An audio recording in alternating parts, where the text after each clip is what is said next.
Hi అండి. ఆషాఢం వచ్చిందంటే అందరం గోరింటాకు పెట్టుకోవాలని చూస్తాం కదా! ఇక్కడ నా కోసం అయితే మా అల్లుడు గోరింటాకు తీసుకొచ్చి తెంపుతున్నాడండి. వాళ్ళ ఇంటికెళ్ళామన్నమాట మేము.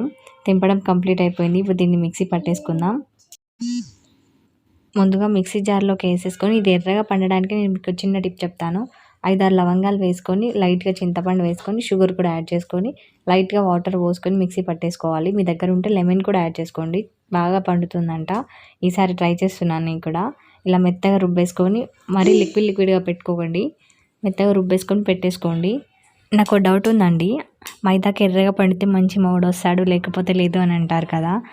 ఇవన్నీ వేసుకొని పట్టుకుంటే ఆబ్వియస్లీ ఎర్రగానే అవుతుంది. మరి దీంట్లో మొగుళ్ళకి సంబంధించింది ఏముందో నాకైతే అర్థం కాదు. మీకేమైనా తెలిస్తే కామెంట్ చేయండి. ఇలాంటివి ఎంతమంది నమ్ముతారో కూడా కామెంట్ చేయండి. మన ఛానల్ని సబ్స్క్రైబ్ చేసుకొని కొంచెం సపోర్ట్ చేయండి. చూసారా, నేను ఎక్కువసేపు ఉంచుకోకున్నా కానీ చాలా బాగా పండిందండి.